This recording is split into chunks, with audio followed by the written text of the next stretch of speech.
Hi! Ako nga pala si Kuya Will, ang inyong magiging gabay sa AgriHub. Ikaw ba ay isang urban farmer na napaisip kung saan ba matatagpuan ang mga balita, kaalaman, layunin, gabay, gawain, komunidad, pagtuturo, forums, at mga kaganapan sa urban farming dito sa Quezon City? Nandito yan lahat sa AgriHub. Ito ay isang website na magagamit mo sa phone mo. Sa tulong ng QCU students at Center for Urban Agriculture and Innovation, nabuo natin ang AgriHub. Tara, tuklasin natin ang taglay nito. Gamit ang iyong devices katulad ng phone o computer, pumunta sa isang browser katulad ng Google Chrome. Isulat ang link address ng AgriHub at pindutin ang enter sa iyong keyboard. Nasa AgriHub na tayo. Pakiclick lang ang allow para ma-receive natin ang mga abiso na galing sa AgriHub. Bukod sa pagiging website ng AgriHub, ito rin ay isang progressive web application. Ibig sabihin, may kakayanan din tayong i-install ito. Gamit ang latest version ng Google Chrome, pindutin ang menu icon sa pinakataas at kanan ng iyong screen at pindutin ang Install App. Ngayon, mas mabilis na nating matatagpuan, mabubuksan at syempre magagamit ang AgriHub. Simulan natin ang discussion sa landing page. Dinesign ito para maging shortcut ng mga pages at mga relevant details kagaya ng community, our mission, our approach, our focus at kung ano-ano pa. Dito rin nakalagay ang mga relevant informations upang magkaroon agad ng idea ang mga bumibisita sa AgriHub. Dito sa community page, makikita kung paano sumali sa farm. Nandito rin ang mga detalye kung ano ang mga benepisyo sa pagsali sa komunidad. Kapag pinindot mo ang button na may nakalagay na sumali sa farm, ito ay didirekta sa Explore at dito makikita ang mga nakarehistro na farms. Sa paggawa naman ng account ay mayroon kang pagpipilian kung email address or phone number ang gusto mong gamitin. Alin man sa dalawa ay pwede mong gawin. Subukan natin sa email at i-type ang iyong email address sapat lang kasabay ang paggawa ng password.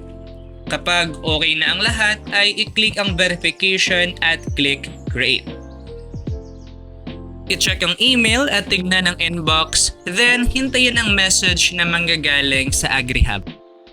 Once verified na ang iyong email address, didiretso ito sa complete your profile, kung saan kailangan mong ilagay ang iyong mga detalye tulad ng first and last name, birth date at syempre ang iyong address. I-double check ang lahat ng mga detalye na iyong inilagay at pag tama na ang lahat ng ito, i-click lamang ang continue. At ngayon, nasa huling parte na tayo ng sign up, kung saan ay pwede mong palitan ang profile name at pumili ng imahe na gagamitin para sa iyong profile.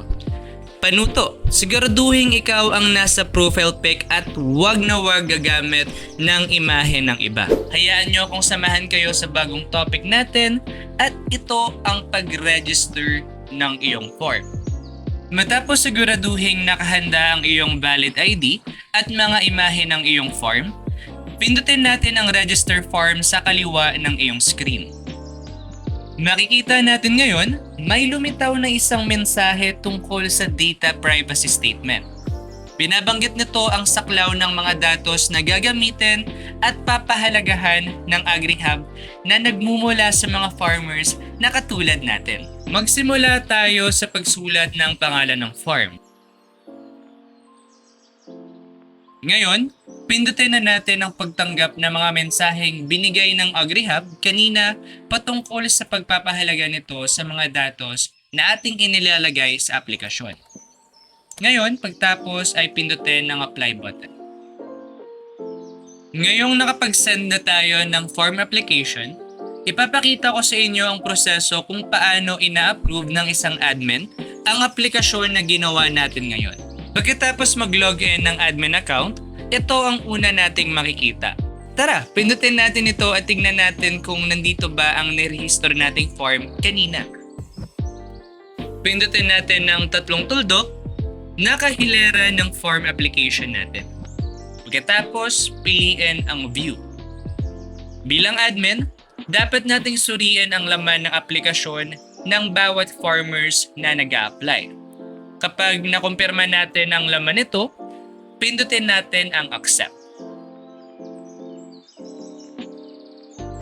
Dumako tayo sa community bilang isang farmhead. Ngayon, makikita natin sa kaliwang bahagi ng screen ang iba't ibang opsyon na maaari mong pindutin. Umpisahan natin sa overview.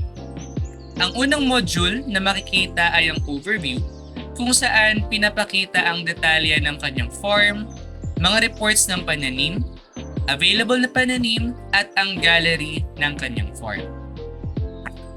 Sumunod ang manage. Pag kinlik ito ay dadako ang farmhead sa mga detalye ng kanyang community profile kung saan pwede niyang i-update ang mga impormasyon dito. Tulad ng pangalan ng farm, description patungkol sa kanyang farm, profile picture, background ng farm, at iba pang mga detalye katulad ng sukat, lokasyon at kinabibilangan distrito nito. Kapag natapos ang pag-fill out sa mga forms ay maaari na itong ma-update at mag-reflect na makikita ng lahat ng gumagamit sa AgriHub. Susunod naman nating tahakin ay ang analytics. Dito, ipinapakita ang datos ng form patungkol sa growth rate, growth span, harvest quantity, at monthly harvest. Pinapakita din dito kung ilan ang pananim na mayroon ang kanilang farm. Pumunta naman tayo sa crops. Dito, pinapakita ang lahat ng uri ng pananim na mayroon ang farm. Pinapakita din kung anong panahon ito itinatanim, ipupunla at aanihin. May opsyon ng farmhead dito na magdagdag at mag-archive ng pananim.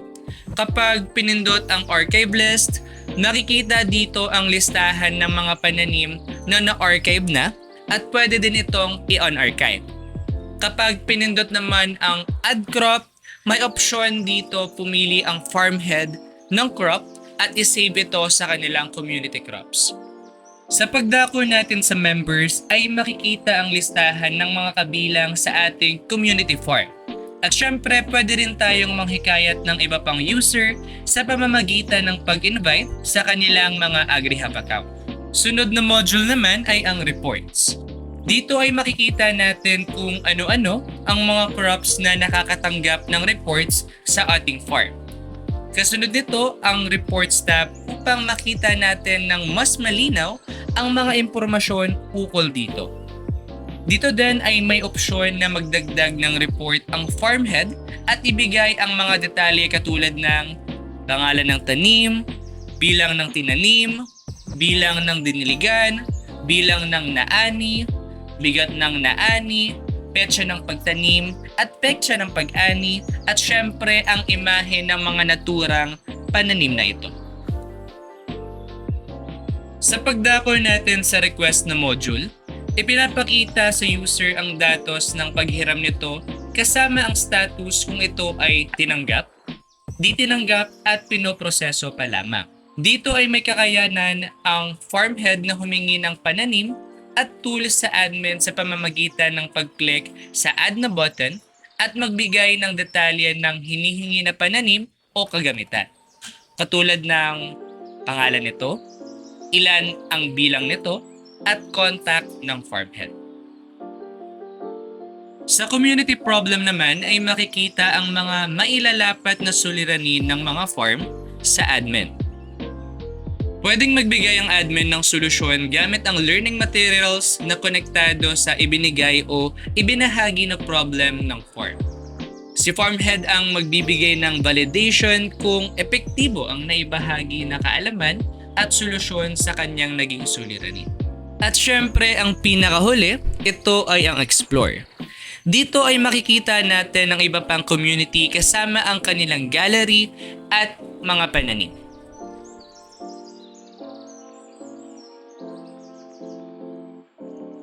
Ngayon ay naririto tayo sa landing page at makikita na merong naman ang notification which is yung invitation galing sa farmhead. I-click natin ang notification at papiliin ng user kung accept or decline. Kapag accept ang pinindot ng user, ay may lalabas na validation kung saan itutuloy niya ba ang pag-accept sa farm invitation o hindi. Kapag napili ng user ang magpatuloy, ay dadako na siya o tayo sa My Community. Ang unang makikita dito ay ang overview, na kung saan ay ipinapakita ang information patungkol sa farm na iyong kinabibilangan. Nakikita rito ang description ng farm, ang mga available crops na meron ng farm. Maaari rin i-click ang available crops upang makita ang information nito. Halimbawa, itong kamatis.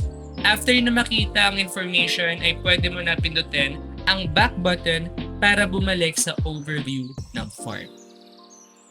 Sunod naman ay pwede mo pindutin ang analytics. Unang makikita rito ay ang alert message or action needed kung ang farm nyo ay below 85% average growth rate. Pag pinindot ang alert message ay maglalabas ito ng mga suggested learning materials na maaaring makatulong sa pagpapataas ng inyong growth rate sa farm. Pag scroll down ay makikita agad ang bar graph patungkol sa total withered and total harvested ng farm. Ipinapakita dito ang mga data ng mga naani sa iba't ibang uri ng crops. Sunod naman dito ay ang growth span and harvested quantity. Dito ipinapakita ang dami ng naani sa bawat uri ng crops. Sa tabi naman neto ay ang pie chart na kung saan nagpapakita ng eksaktong numero ng mga naaning pananim ng iba't ibang uri ng crops. Sa dulo naman ay makikita ang monthly harvest. Dito ay ipinapakita ang data ng mga pananim na naani sa buong buwan. Sunod naman ay dadako tayo sa crops.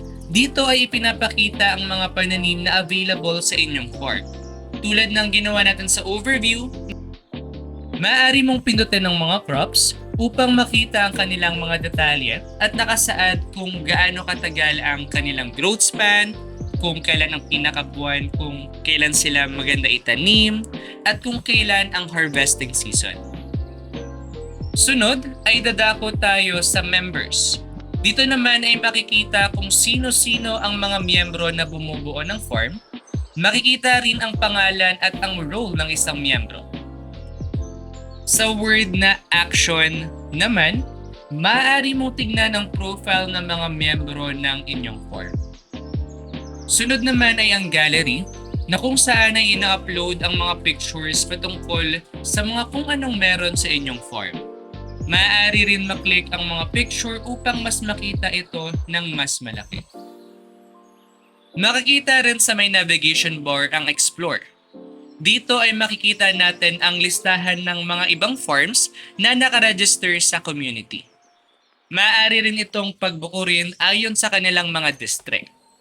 Maaari mo rin i-click ang mga form ng iba pa upang makita ang mga detalye at information patungkol sa iyong farm na napiling tignan.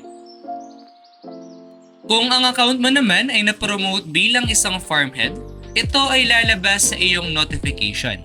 At ikaw ngayon ay magkakaroon ng dagdag na access sa iba't iba pang module tulad na lamang ng mga nabanggit sa discussion patungkol sa farmhead. At dito nagtatapos ang module na nagpapabilang sa isang farm. Pinapakita sa community overview ang mga farm applications na hindi pa naaaprubahan, mga sakahan na rehistrado na, at mga magsasaka na nakarehistro na sa AgriHub. Ipinapakita sa chart sa baba ang mga datos ng mga distrito. Makikita sa chart ang kabuuhang sakahan na nakarehistro kada distrito. Makikita din dito ang kabuuhang tanim na naani kada distrito. Sa community farm naman, pinapakita lahat ng impormasyon ng mga nakarehistrong sakahan, mga aktibong sakahan, mga sakahang may problema, at mga sakahang naka-archived. Sa Active tab o mga aktibo, maaari mong masilip ang lahat ng impormasyon ng sakahan. Sa Problem tabs naman, dito makikita ang kabuuhang record ng mga naging problema sa mga sakahang nakarehistro. Sa Archived, dito naman pinapakita ang lahat ng mga sakahang naka-archived. Dumako ulit tayo sa Active tab. Maaari mong makita ang lahat ng impormasyon ng isang sakahan. Pindutin lamang ang tatlong tuldok. Sa dulong kanan, sunod ay pindutin ang View. Idedirekta ka nito sa Community Details. Sa Community Details, nakalagay dito ang kabuuhang impormasyon ng sakahan katulad ng pangalan, address, sukat ng sakahan, at kung saan siyang distrito nakatayo. Makikita rin dito kung ano ang mga pananim na meron sa kanila. Makikita rin dito ang crops report o ang mga report na kung saan makikita kung ilan ang naani at ilan ang mga nasirang pananim. Sa seedling tab naman, dito nakasaad ang mga ni-request na mga buto ng pananim. Makikita rin dito kung ang naging request ay pending, aprobado o ni-reject. Tool request, dito sa section na ito makikita ang lahat ng mga tools o kagamitan na hiniram ng sakahan. Sa problem tab, dito nakasaad lahat ng naging problema sa sakahang iyong binisita. Ngayon, dumako tayo sa seksyon ng form application. Dito, makikita lahat ng forms na naaprubahan, mga pending pa, at syempre yung mga na-reject na. Sa pending tab, dito mo maaaring i-approve or i-reject ang isang aplikasyon. Sa tool request naman, dito makikita ang lahat ng mga sakahang manghihiram at nanghiram ng tools. Sa pending tab, dito mo makikita ang mga sakahang manghihiram pa lang ng tools, maaari mo itong aprubahan, i-reject, o kung ang tools na ni-request ay hindi available sa'yo, ay maaari mo rin itong i-forward sa ibang community na meron. Ito ay magiging forwarded. Dito mapupunta ang mga request na iyong finorward sa ibang community. Maaari ka ding mag-aproba o mag-reject ng mga request. Accepted. Kapag ang na-request ay naaprobahan na at handa na makipag-communicate ang farmhead, ang admin ay isaset ang status as ready to communicate. Communicating. Dito, lahat ng mga ready to communicate ng request. Dumako naman tayo sa seedling request. Nandito ang lahat ng mga pananim na na-request ng mga sakahan. Lastly, sa problem list. Nakalagay dito ang lahat ng mga posibleng problema sa mga sakahan. Maaari kang magdagdag ng mga impormasyon sa mga posibleng problema, pindutin lamang ang plus problems. Dito lalabas ang form, lagyan ito ng mga impormasyon at sa pinakababa ay mayroong learning materials. Maaari kang maglagay ng learning materials na nagpapakita kung paano masolusyonan ang naging problema. Dito sa learning materials, makikita ang listahan ng materyales na pinrovide ng Center for Urban Agriculture and Innovation para masolusyonan ang kinakaharap na problema sa kanilang farm. Dito makikita ang iba't ibang klase ng materyales na makakatulong sa kanila, and sa loob ng materyales may makikita na information tungkol sa pagpapanatili ng kaayusan sa farm. Dito sa admin sa loob ng resources management, sa learning materials ipapakita dito kung paano mag-add, i-view at i-update ang learning materials.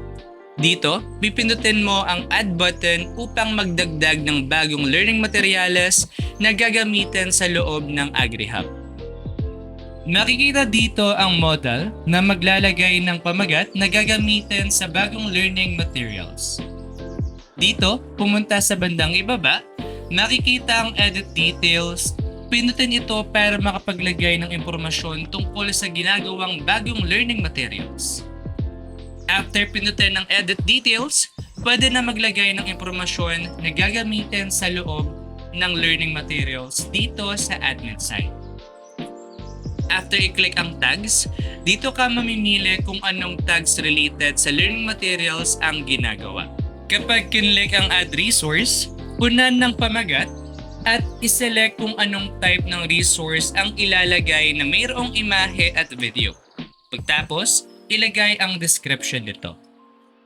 Panghuli, kapag kinlik naman ang Add Credits, punan ang pangalan at titulo ng gumawa ng learning materials. After mapunan lahat ng pangangailangan sa paggawa ng bagong learning materials, pindutin ang Delete kung sakali nagbago ang iyong isip At pindutin naman ang publish kung sakaling wala ka nang babaguhin at gusto mo na ipabahagi sa loob ng learning materials. Dito sa events, makikita ang listahan ng events ng Center for Urban Agriculture and Innovation na naganap at magaganap pa lamang. Sa loob ng events ay makikita ang impormasyon na patungkol sa events, pangalan ng speaker at organizer at kung saan magaganap at kailan gaganapin. Dito sa admin sa loob ng resources management, sa events, ipapakita dito kung paano mag-add, i-view, at i-update ang learning materials. Dito, pipindutin mo ang add button upang magdagdag ng bagong events na gagamitin sa loob ng AgriHub. Makikita dito ang model na maglalagay ng pamagat at gagamitin sa bagong events. Dito, pumunta sa bandang ibaba, makikita ang edit details, pindutin ito para makapaglagay ng impormasyon tungkol sa ginagawang bagong events. After pindutin ang edit details, pwede na maglagay ng impormasyon na gagamitin sa loob ng events dito sa admin side. After maklik ng edit details, dito mapunan ang date kung kailan magsisimula at matatapos ang event. At sa dulo, pumili ng kategorya kung saan angkop ito. After mapunan ng kategorya, punan naman ng patlang ang about kung saan ito magaganap at tungkol saan ang magaganap na event. After mapunan ng kategorya, punan naman sa patlang ang about kung saan ito magaganap at tungkol saan ang magaganap na event. Pagkatapos mapunan ng about, punan naman ng gabay sa kung paano sumali sa event. After mapunan ng gabay, pindutin ang imahe na gagamitin sa banner para sa event at punan naman ang pangalan ng speaker at partner sa event. Pag natapos na punan ang lahat ng impormasyon na kailangan sa event, pindutin ang delete kung sakaling nagbago ang iyong isip at pindutin naman ang publish kung sakaling wala ka nang babaguhin at gusto mo nang ibahagi sa loob ng events. Dito sa blogs, makikita ang listahan ng mga blogs na may kinalaman sa balita, inisyatibo na galing sa Center for Urban Agriculture and Innovation at ibang kaalaman tungkol sa kanilang focus. Sa loob ng blogs ay makikita ang impormasyon na may kinalaman sa balita, inisyatibo at focus, titulo ng blogs, date, tags, at nagmumungkahi rin ito ng ibang blogs sa ibabang seksyon. Dito sa admin, sa loob ng resources management, sa blogs, ipapakita dito ang mga listahan ng mga naibahagi sa publiko, drafts, naka-archive sa blogs, kung paano mag-add, i-view, at i-update ang blogs. Dito, pipindutin mo ang add button upang magdagdag ng bagong blogs na gagamitin sa loob ng AgriHub. Dito, pumunta sa bandang ibaba, makikita ang edit details, pindutin ito para makapaglagay ng impormasyon tungkol sa ginagawang bagong blogs. After pindutin ang edit details, pwede na maglagay ng impormasyon na gagamitin sa loob ng blogs dito sa admin side. After maklik ang edit details, dito may pagpipilian na kategorya kung saan angkop ito at punan ang titulo at pangalan ng author at ang kanyang titulo. After mapunan ang titulo ng author, punan naman ang magiging content ng blogs. At ang susunod naman, mag-add ng imahe na gagamitin para sa blogs at mag-mark as thumbnail. At ang huli naman ay after i-click ang tags, dito ka mamimili kung anong tags related sa blogs ang ginagawa. Pag natapos na punan ang lahat ng impormasyon na kailangan sa blogs, pindutin ang delete kung sakaling nagbago ang iyong isip at pindutin naman ang publish kung sakaling wala kang nais baguhin at gusto mong ibahagi sa loob ng blogs. Dito sa About, makikita ang impormasyon at kwento ng Center for Urban Agriculture and Innovation at ang kanilang misyon at bisyon. Kasama na rin sa ipinakita rito ang kanilang mga kasosyo. May simpleng mensahe rin ang presidente ng Quezon City University at makikita rin sa ibabang seksyon ang pangkat ng Center for Urban Agriculture and Innovation. Sa pinakaibabang seksyon ay makikita ang form na pwedeng pagtugunan o bigyan ng mensahe ng gusto nyong iparating. Dito sa admin sa loob ng web management sa About Us, ipapakita dito ang impormasyon na nakabahagi sa publiko sa website. Dito rin mababago ang mga detalye katulad na lamang ng banner, description, imahe, mensahe ng presidente at logo.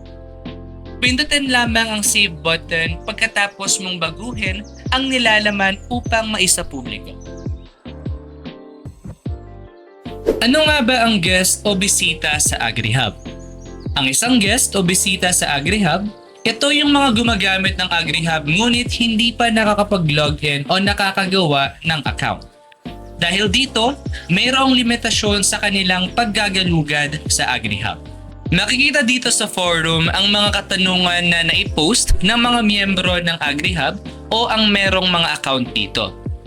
Kapag sinubukan ng guest o bisita ang magdagdag ng tanong, may lalabas na mensahe na nagsasabing kailangan mo nang mag-sign in o gumawa ng account bago makapag-post ng tanong. Subukan nating tignan kung makikita ng isang guest o bisita ang mga komento sa isang tanong. Ayun, pwedeng makita ng isang guest o bisita ang komento sa isang tanong. Ngayon, subukan natin kung pwedeng magdagdag ng komento ang isang guest o bisita.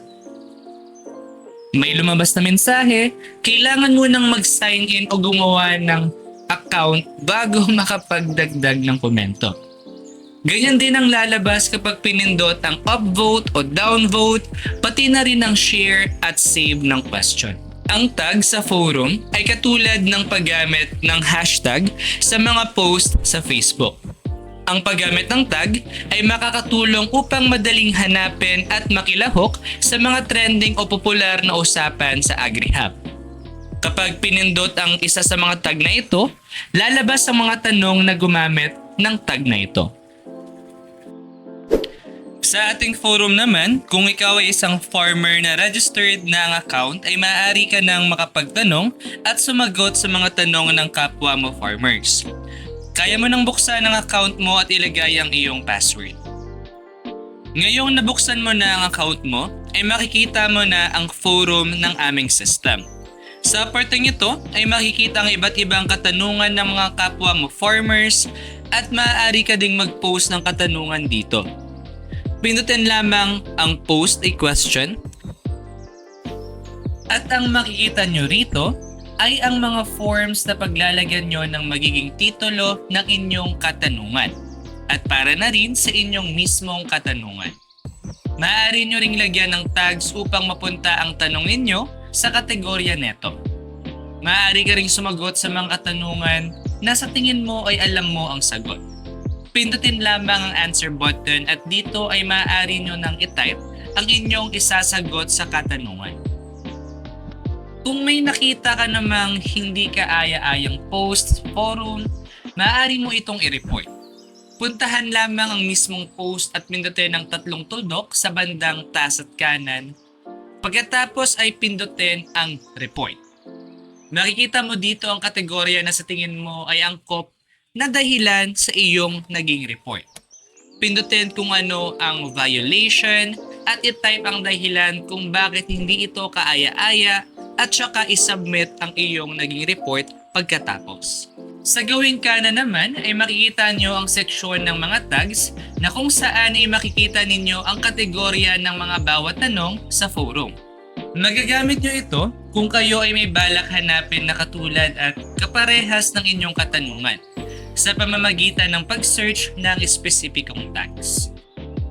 Sa huli, makikita din ang mga sinave niyong katanungan at ang mga pinost ninyong katanungan sa forums na maaari niyong makita sa save section.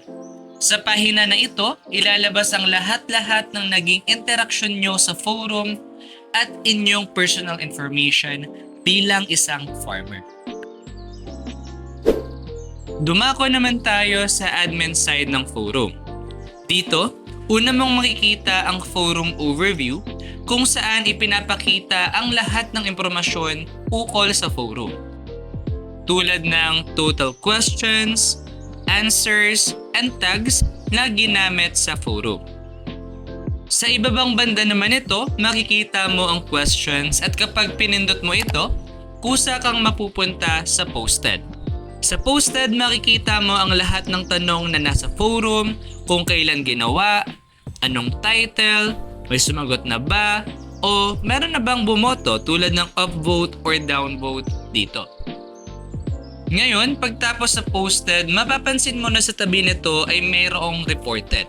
Pag pinindot mo ito, nakikita mo ang mga nireport na tanong, reason kung bakit ito nireport at sinong nag-report.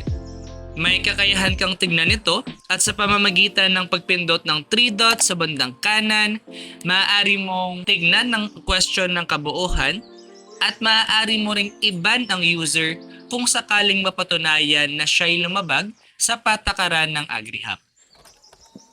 Dito, makikita mo ang impormasyon sa tags na nasa AgriHub. Maaari mo itong i-edit kung sakaling kailangan mong baguhin o kung sakaling kailangan mo itong i-delete, maaari mo rin itong gawin. Kung sakaling interesado ka sa paggawa ng panibagong tag, maaari mo itong gawin sa pamamagitan ng pagpindot ng add na makikita sa taas at kanan ng iyong screen. Pagkapindot ng add, ilagay mo lamang ang title ng iyong tag at description sa kung ano ito at pagkatapos pindutin mo ang salitang save. Pagkatapos nun, nakikita na ang panibagong tag na iyong ginawa sa mismong AgriHub. Ipapakita ko sa inyo ngayon ang iba pang kakayanan ng bawat miyembrong rehistrado sa AgriHub. Sa forum, maaari mong pindutin ang profile picture ng mga users upang makita ang kanilang user profile. Nagtataglay ito ng mga impormasyong nais nilang ipamahagi sa iba. Dito, pwede nating i-report ang user kung sakali na nagpakita sila ng hindi kaaya-ayang pakikitungo sa AgriHub. Kung ang iba ay may profile, pwede rin nating ibahin o i-edit ang profile natin sa pamamagitan ng pag-click ng profile picture sa taas at kanan ng screen, pagpili ng settings, at pagpindot ng public profile sa kaliwa ng iyong screen. Sa authentication, pwedeng ibahin ang ating password kung sakali man na gustuhin natin.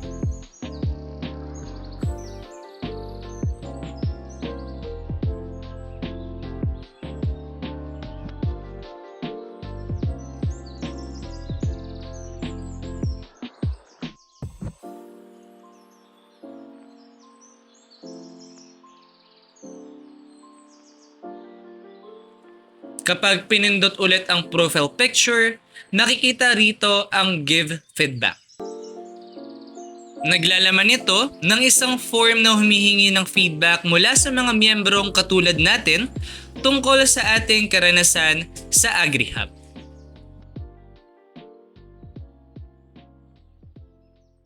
Ngayon, nasa overview na tayo ng admin panel.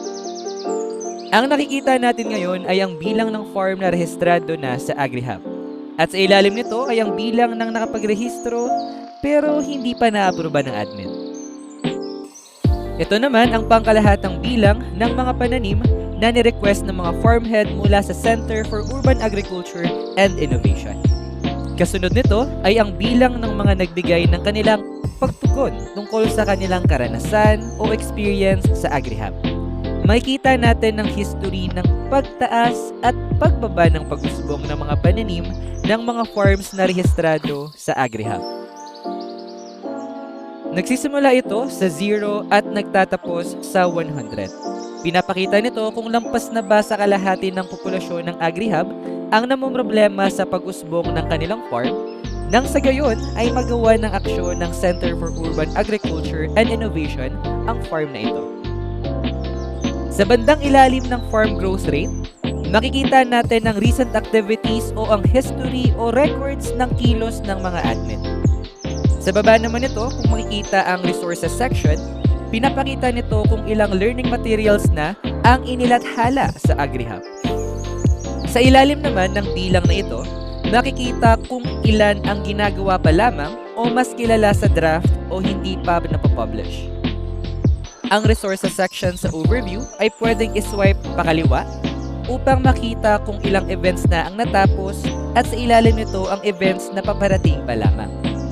Kapag nag-swipe ulit tayo pakaliwa, makikita natin kung ilang vlogs na ang na-post sa AgriHub.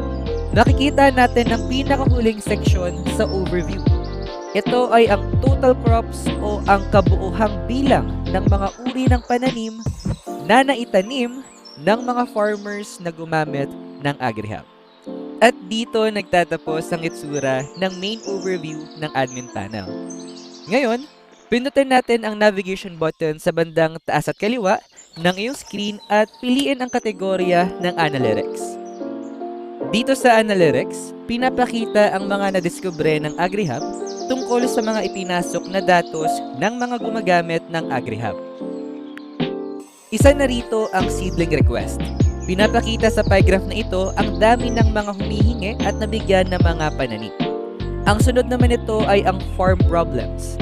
Pinapakita sa pie graph na ito kung gaano karami ang nasolusyonan at lulutasin pa lamang. At sa baba naman ito ay ang user feedbacks. Gumagamit ito ng porsyento para ipakita sa mga admin kung alin sa 5 rating ang pinakapinipiling tugon ng mga gumagamit ng AgriHub. Ang kasunod na section naman ito ay ang graph na nagkukumpara ng pag-ani at paglanta ng pananim kada buwan. Katulad sa admin panel overview, meron din itong farms growth rate. At sa baba ng section na ito, matatagpuan ang pagkukumpara ng bilang ng mga farm at bilang ng mga ani ng kada distrito sa Quezon City. Kapag pinindot ang harvest, matatanggal ito mula sa graph at maipapakita lamang ang bilang ng farms kada distrito.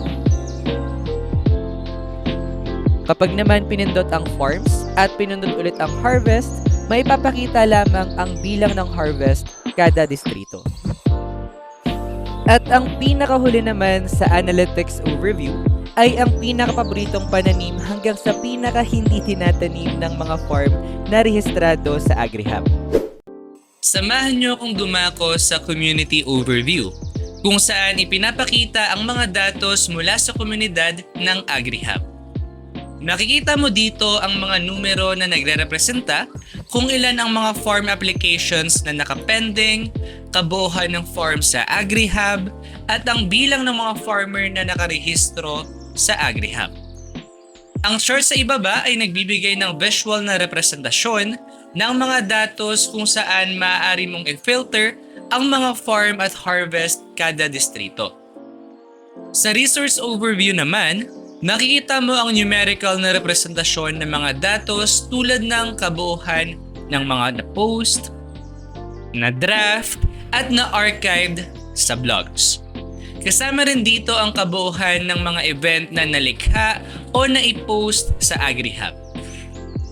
Pati na rin ang mga event na paparating pa lamang. Ipinapakita rin ang kabuuhan ng learning materials na nagawa kasama ang bilang ng mga nasa draft at na-archive.